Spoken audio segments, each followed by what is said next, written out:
Bismillahirrahmanirrahim.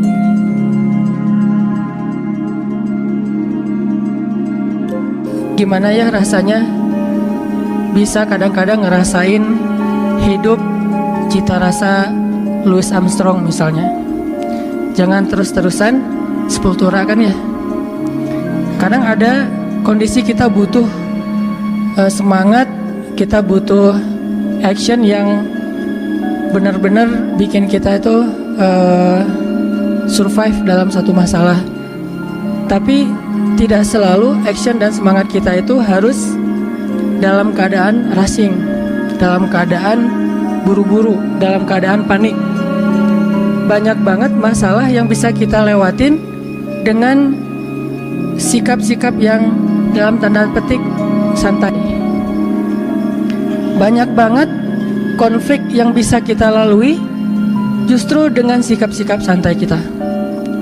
Kalau semua konflik kita lalui dengan sikap-sikap panik, dengan sikap-sikap berlebihan, maka kayaknya ada kalanya konflik yang kita dapetin itu efeknya lebih besar dan bertambah rumit dengan sikap kita sendiri. Bisa konflik dengan orang tua, konfliknya mungkin salah paham atau udah agak kurang nyambung nih antara kita dengan orang tua. Orang tua punya angle kita juga punya pola pikir kita sendiri. Gak nyambung. Gak usah masalah yang rumit, masalah milih jurusan aja kadang-kadang gak nyambung nih antara kita sama orang tua. Apalagi milih jodoh. Itu kan pasti paling berat kan ya. Susah banget ngelawan dua hal yang sama-sama sakral. Satu, perasaan cinta, kan sakral banget tuh. Kedua lagi, perasaan orang tua. Ini konflik yang luar biasa nih. Gimana ngehadapin yang kayak gini-gini tapi dengan sikap yang tidak menambah masalah. Kalaupun tidak mengurangi, minimal tidak menambah masalah. Gimana kita tetap bisa santai, waras dalam kondisi-kondisi yang sulit kayak konflik tadi. Atau juga mungkin bagi yang udah nikah, walaupun di sini sedikit kayaknya, konflik sama pasangan. Memangnya selalu konflik itu bisa kita lalui ketika saling bersitegang? Memangnya konflik itu selalu bisa kita lalui dengan berdebat? Walaupun ada kalanya debat itu bisa memperbaiki keadaan, memperjelas situasi, atau minimal klarifikasi terhadap hal-hal yang mungkin tidak diketahui. Tapi lebih banyaknya justru masalah-masalah pribadi dilalui itu bukan dengan berdebat, justru dengan diam. Bukan dengan berdebat, justru dengan mendoakan di dalam doa masing-masing. Bukan dengan debat, justru dengan muhasabah diri, dengan menenangkan diri. Sehingga Nabi kan mengajarkan kalau kita marah, berdiri suruh duduk. Bukan berdiri suruh lari kan ya, berdiri suruh duduk. Atau dalam keadaan marah disuruh berwudu. Ini tips-tips teknis yang nilainya sebetulnya sama aja. Berusaha untuk menenangkan diri dan melewati suatu masalah itu bukan dengan kepanikan, bukan dengan emosi yang membara. Nah, bisa nggak kita ngelalui hal-hal yang kayak gini? Atau dengan teman yang sama-sama sedang bersaing ngecengin seseorang yang sangat istimewa. Bisa nggak fair play lah ya? Gimana caranya? Apalagi beda sekolah. Bisa nggak dengan sikap woles kita menghindari tawuran? Dengan sikap woles kita nggak ada lagi perang antar kampus atau antar sekolah. Ini semuanya diajarkan oleh Al-Quran, walaupun dengan contoh kasus yang berbeda-beda. Bahkan yang diangkat oleh Al-Quran, kasusnya lebih berat loh dari konflik atau masalah yang kita hadapi. Termasuk yang dicontohkan Nabi di dalam keluarga beliau. Saya sering banget ngisahin kisah keluarga Nabi di mana sikap woles Nabi itu justru nyelesain masalah sama istrinya. Kadang kita berpikir ketika ada konflik antara kita dengan seseorang, sikap tegas kita, sikap keras kita, sikap belak-belakan kita itu bisa mengklirkan masalah. Tapi seringkali ternyata justru memperunyam masalah. Gimana harusnya? Masa saya diam aja? Kadang diam itulah penyelesaiannya. Kadang ya, nggak selalu, tapi kita kadang malas menggunakan kartu ini nih, kartu diam, kartu muhasabah diri, dan kartu doa. Begitu ada masalah sama seseorang, kita diam, kita wudhu, terus kita sholat, habis sholat kita doain dia. Sebutin namanya. Nanti coba rasain bedanya suasana hati kita tentang dia sebelum dan sesudah doa, before dan after. Mungkin selama ini karena kenapa kita agak susah untuk recovery, susah untuk bisa nyaman lagi dengan orang yang punya konflik sama kita. Mungkin kita nggak pernah nyebutin nama dia di dalam doa kita. Hanya doa untuk diri sendiri doang nih. Ya Allah sabarkan saya, sabarkan saya. Coba ditambah, ya Allah sabarkan saya. Ya Allah sayangi saudara saya Fulan bin Fulan. Mungkin dia nggak sengaja, maafin dia. Kalau dia benar, maafin saya. Sebutin namanya. Lalu coba rasain bedanya perasaan kita tentang dia before dan after kita berdoa dengan nama itu. Kadang kartu ini bisa benar-benar menyelesaikan masalah kita secara amazing, secara ajaib, yang kita nggak pernah mikir gitu bisa selesai. Dan Nabi mencontohkan buat kita gimana Wallace itu benar-benar bisa menyelesaikan masalah, terutama masalah-masalah yang hubungannya dengan pribadi. Beda lagi nanti kalau masalah negara, masalah agama kan setiap urusan itu ada sikapnya. Tapi kalau dalam masalah pribadi saya kira sikap Wallace ini paling dominan yang harus kita sering gunain. Contoh yang saya pernah cerita Wallace-nya Nabi kepada istri-istri beliau, salah satunya kepada Aisyah. Pas Aisyah cemburu. Ketika Aisyah lagi cemburu, marah-marah, terus minta diantarkan ke rumah Abu Bakar kan? Nabi cuma bilang ya udah saya antarin ya, malah mau dianterin. Aisyah juga mau bilang enggak, bingung gitu. Karena keluar rumah sendiri mungkin malam-malam agak susah, mending dianterin sama suami. Ya udah deh, dalam keadaan marah Aisyah pun berkomunikasi sama Nabi. Ya udah saya anterin ya. Ya udah nggak apa-apa, tapi marah gitu, dianterin. Naik ke atas kuda, Nabi memberikan lututnya sebagai pijakan bagi Aisyah dalam keadaan marah. Apakah Nabi tidak marah? Mungkin Nabi juga marah, mungkin Nabi juga tersinggung dengan sikap Aisyah, tapi tetap bisa ngejaga emosinya dengan sangat Wallace. Nabi jongkok, terus meletakkan lututnya di depan Aisyah, tangannya diberikan. Coba gimana cewek teh digituin? Apa nggak kelepek-kelepek ya?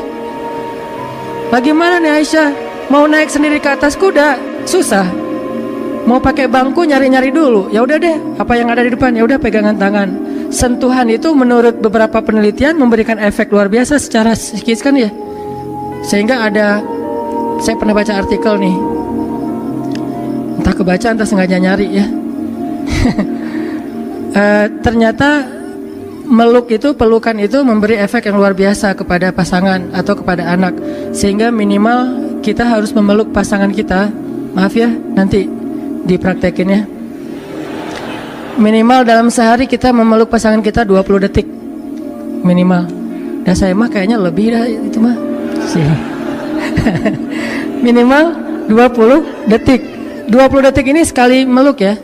Bukan sekali meluk sedetik terus 20 kali, nggak ngaruh juga sih.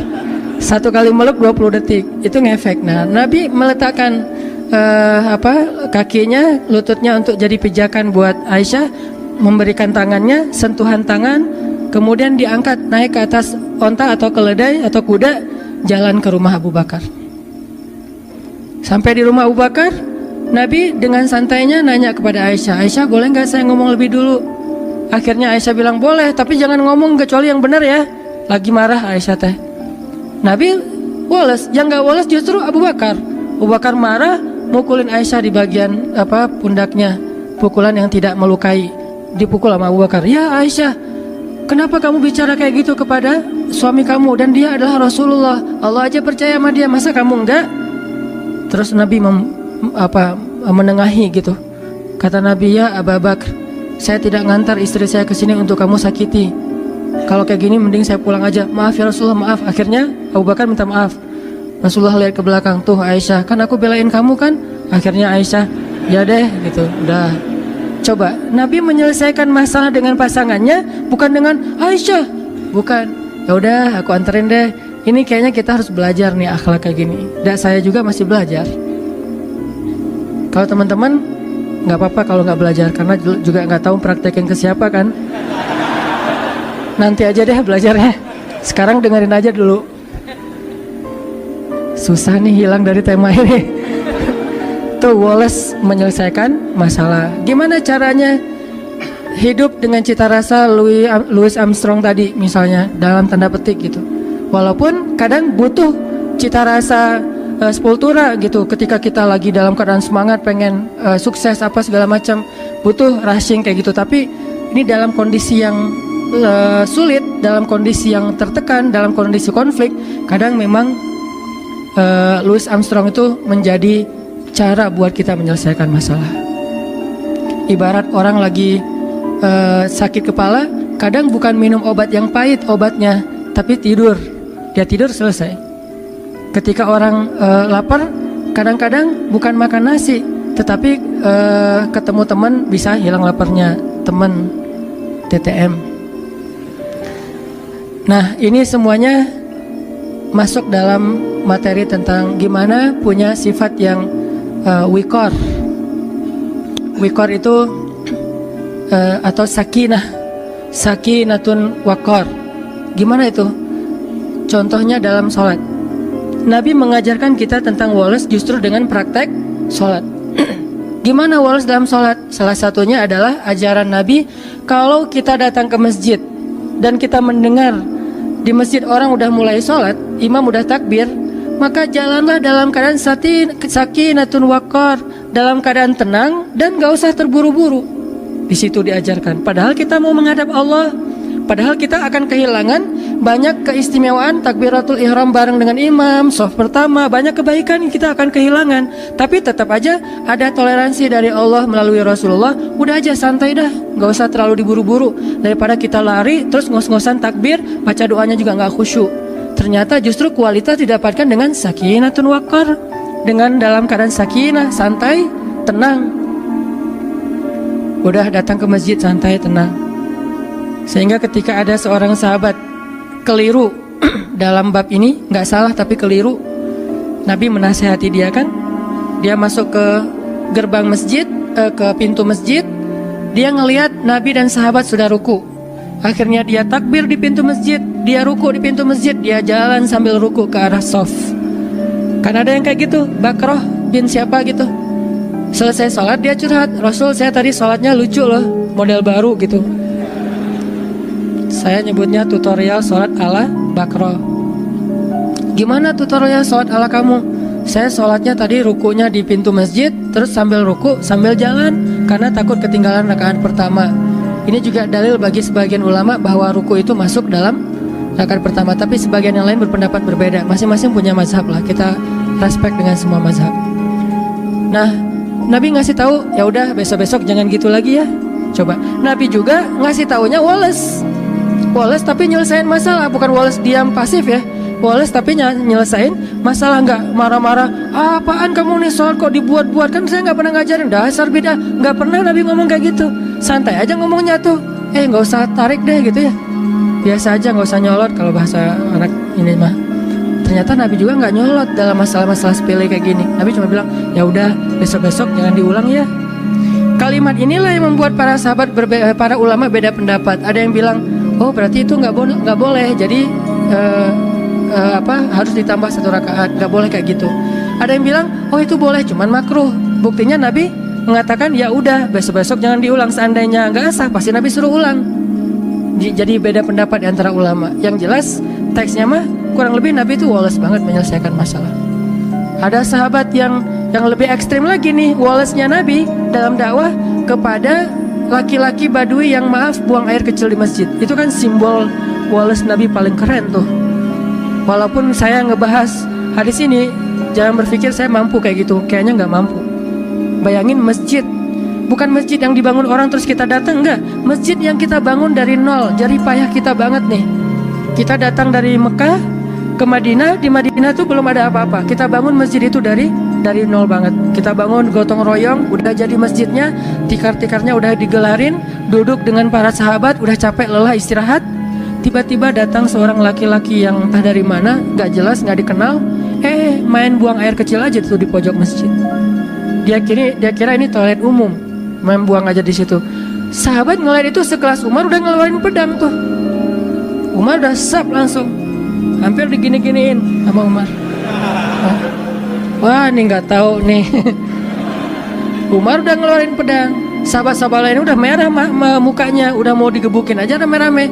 Nabi yang paling mencintai masjid di antara semua umat Islam. Jadi jangan bilang misalnya, Nabi bisa kayak gitu berarti biasa-biasa aja perasaannya dengan masjid. Enggak, Nabi itu paling cinta rumah Allah.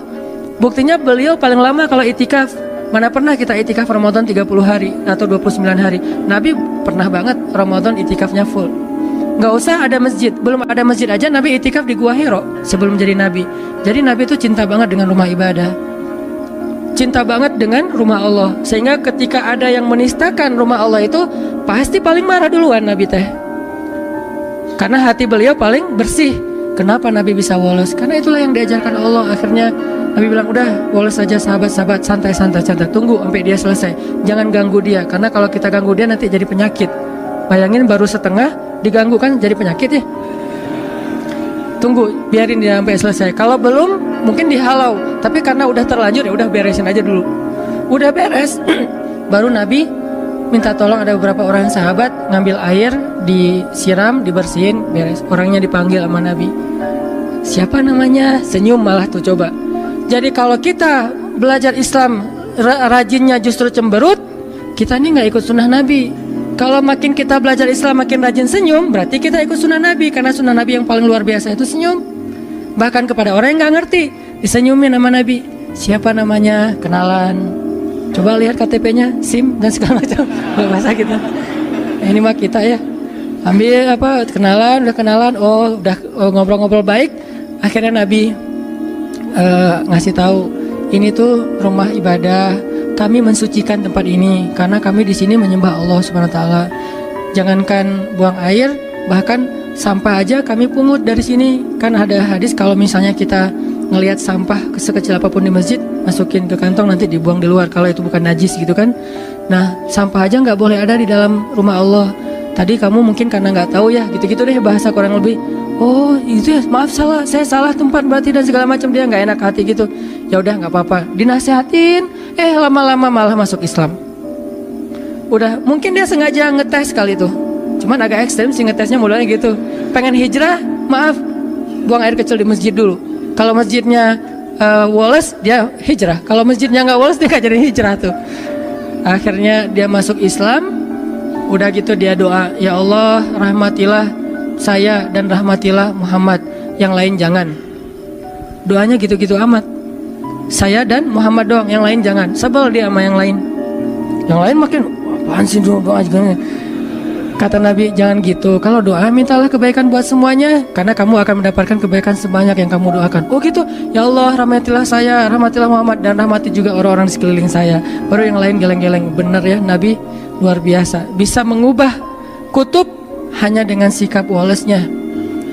Bukankah ada sahabat yang masuk Islam itu justru gara-gara Nabi juga menunjukkan sikap woles ketika dia marah-marah? Dia tuh pengen bunuh Nabi nih, nanti cari ya namanya siapa. Dia pengen bunuh Nabi, ketangkap sama para sahabat, diikat di masjid, di tiang masjid. Setiap kali Nabi datang ke masjid, Nabi selalu menyapa dia. Gimana kabarnya? Tahu, kata dia. Oh ya udah, masuk. Besok datang lagi, Nabi ini kayak udah tahu orang diikat, tanya kabar gitu ya. Gimana kabarnya hari ini, udah makan belum? Tahu orang lagi diikat gini, nanya kabar, marah. Nabi bawa makanan, nih ada korma, tapi nggak diracun, korma aja. Korma air, Nabi ngasih dia air, tapi diikat, tetap diikat. Kenapa kok bisa gitu? Karena hak agama, tetap hak agama, nggak boleh kita curangin. Kalau kita mencurangi hukum Allah, berarti kita zalimnya ke Allah. Karena kita terlalu ngeringanin, terlalu nggak tegaan, akhirnya kita mencurangi hukum Allah. Tapi jangan sampai kita menjalankan hukum Allah sambil mencurangi hamba Allah. Nih, inilah indahnya Islam, pertengahan banget nih. Tegas, tapi nggak zalim. Ada orang yang tegas, keras, zalim. Ada yang terlalu lemah, akhirnya jadi kezaliman merajalela. Nah, Nabi tetap mengikat dia di tiang masjid, tapi dikasih makan. Dan makan itu makanan yang Nabi makan, bukan sisa. Dikasih minum, disapa, diperhatikan kalau lagi malam pakaiin selimut biar nggak kedinginan, tapi tetap diikat di masjid. Dia bisa tidur sambil duduk di tiang masjid. Lama-lama setelah Nabi berkali-kali menunjukkan sikap Wallace yang luar biasa, akhirnya dia membalas sapaan Nabi. Nabi japri dia, udah bukan dirit lagi sekarang, dibalas. Mulai typing dia teh. Tadi dirit juga enggak, diblok malah. Tapi Nabi ngirim aja terus. Nah, kita kadang-kadang ngedakwahin teman kita dengan perasaan, bukan kita udah lebih baik dari dia ya. Gak boleh sama sekali kita berpikir kayak gitu. Karena kita sadar, kadang kalau dia nanti udah dapat hidayah Allah, bisa jadi dia akan nyalip kita di tengah jalan, lebih soleh dari kita. Lagi pula kan kita nggak tahu akhir hidup kita itu akan baik atau buruk. Nauzubillah, mudah-mudahan kita tetap dapat husnul khotimah. Bisa aja dia yang kita lihat kayak sekarang biasa-biasa aja, ntar akhir hayatnya malah dapat hidayah dan masuk surga. Banyak banget kisah-kisah kayak gitu. Kita ngedakwahin teman kita karena kita sayang sama dia. Kayak dulu kita ngajak dia malam keluar, malam nongkrong, karena kita dekat sama dia soulmate kita banget, teman kita, sobat kita banget. Sekarang kita juga ngajak dia untuk belajar Islam bareng, ngajak sholat bareng, karena dia teman kita. Sebagaimana dulu kita ngajak dia kepada hal yang kita senangi, sekarang juga kita mengajak dia kepada hal yang kita senangi, dan insya Allah baik. Bukan karena merasa lebih baik. Kalau disikapin kayak tadi tuh, nah di situ belajar nih. Saya juga masih belajar banget gimana bisa Wallace. Nggak gampang emang, karena ini urusannya emosi kan, perasaan. Kalau urusannya logika doang sih bisa, tapi kalau udah perasaan kadang-kadang subjektif, egois sih kadang-kadang kita mah. Nabi bisa menekan perasaan itu, sehingga Nabi menunjukkan sikap paling baik. Akhirnya orangnya membalas ketika Nabi bilang, gimana kabarnya hari ini? Baik Muhammad. Udah lembut ucapannya, udah pakai emoticon senyum. Oh, udah beda nih. Tadi kan nggak ada gitu-gituan. Setelah dia udah mulai baik ucapannya, Nabi bilang ke sahabat, lepaskan ikatan dia, dilepasin. Udah dilepaskan, Nabi ngobrol sama dia. Akhirnya dia bilang dia ingin kembali kepada kaumnya, ingin mengambil tebusan. Dan hebatnya Nabi percaya lagi sama dia tuh. Nabi memberikan kepercayaan itu sebagai bentuk menunjukkan sikap Nabi yang luar biasa. Orang yang pengen bunuh Nabi malah ketika berjanji akan mengambil tebusan terhadap dirinya, karena kan suasana perang berarti harus menebus ya. Nabi percaya, udah pulang aja. Kalau kamu menebus, datanglah kembali. Cuman sebelum dia pulang, Nabi nyuruh dia mandi.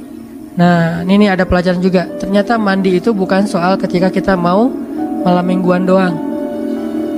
Mau ke masjid juga kita sebaiknya mandi walaupun bukan hari Jumat. Dan ini bukan hal wajib sih. Kenapa?